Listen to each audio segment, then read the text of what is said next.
अब एक बार खाली रिपीट कर लेते जाते जाते, हल्ला का मत करो, हल्ला मत करो। यह मुख था, हल्ला मत करो, ये मुख था, मुख में टोटल 3 संरचना पाया गया, जिसमें से पहला, हल्ला मत करो, जिसमें से पहला आ गया कौन, बोलने दो ठीक है, नहीं तो फिर दिक्कत हो जाएगा। पहला हो गया कौन, दांत, उसके बाद जीभ और उसके बाद लार ग्रंथियां। दांत जो हो गया टोटल 4 तरह हो गया, कृंतक, रदनक, अग्रचवर्णक, चवर्णक। सुनते जाओ तुरंत हो जाएगा ठीक है।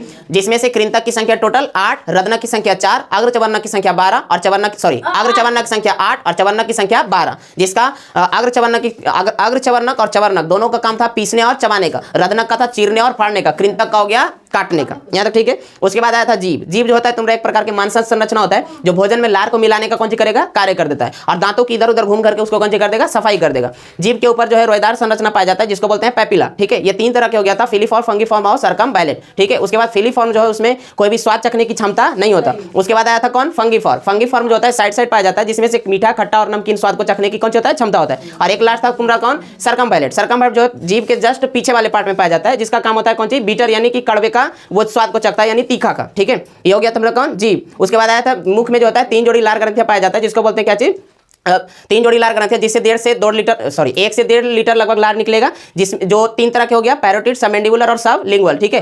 अब पैरोटिड जो हो गया वो मम्प्स यानी कहने का कंठमाला वायरस के कारण जो होता है वो फूल जाता है, जिसको हम लोग बोलते हैं स्वेलिंग हो गया ठीक है। और उसमें एक पट्टी आता है जिसको चिपकाने के बाद वो कौन हो जाता है, ठीक हो जाता है ठीक है। अब ये जो तीनों ग्रंथि जो पाया गया उसे 4 तरह का एंजाइम निकलता है, म्यूलिन, टाइलिन, डायस्टेज और लाइसोजाइम। जिसमें से लाइसोजाइम जो हो गया वो कीटाणु को मार देगा, म्यूलिन जो की करेगा भोजन को चिपचिपा कर देगा, जिसके कारण वो निगलने में क्या होता है, आसानी होता है। उसके बाद डायस्टेज और टाइलिन जो हो गया वो मंड यानी चोकर वगैरह को कौन सी कर देता है, पाचन करता है, और वो पाचन करके माल्टोज में क्या कर देगा, चेंज कर देगा। उसके बाद भोजन को आगे की ओर ग्रास नली के रास्ते क्रमानुकुंचन विधि से आगे एब्डोमेन में कौन सी कर दिया जाता है, ढकेल दिया जाता है ठीक है। यहाँ पे ग्रास नली ठीक है। ग्रास नली की लंबाई जो होता है 20 से 25 सेंटीमीटर, मोटाई कितना होता है, 2 सेंटीमीटर ठीक है। जिसमें कोई भी पाचन की क्रिया नहीं होता। यहाँ पे क्या होगा, शिथिलन और संकुचन। शिथिलन संकुचन मतलब फैलना और सिकुड़ना ठीक है। इस क्रिया को बोलते हैं क्या चीज, क्रमानुकुंचन। उसके बाद आगे होता है तुम्हारा कौन, आमाशय। आमाशय जो होता है उदर गुहा के बाईं साइड ठीक है। और ये एक थैलीनुमा संरचना होता है, जिसमें से 1 से 1.5 किलो लगभग अनाज इसमें आ सकता है ठीक है। भोजन वगैरह, अनाज नहीं भोजन ठीक है, अनाज तो फिर फैल जाएगा, वो गड़बड़ा जाएगा। अब यहाँ देखो इसका टोटल 3 भाग हो गया, कार्डियक, फंडिक और पाइलोरी।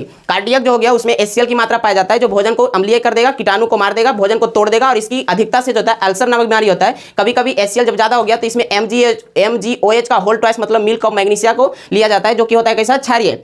और यहाँ अम्लीय है, अम्लीय को दुश्मनी किससे, क्षार से। वो मिल जाएगा तो बना लेगा कौन सी, पानी और लवण, जिसके कारण वो कौन सी हो जाएगा, ठीक हो जाएगा। उसके बाद भोजन कहाँ बढ़ेगा, फंडिक में। फंडिक में जो होता है रोएदार संरचना पाया जाता है, जिसको बोलते हैं रुजी ठीक है। वो भोजन को 4 से 5 घंटे तक रोक करके रखता है।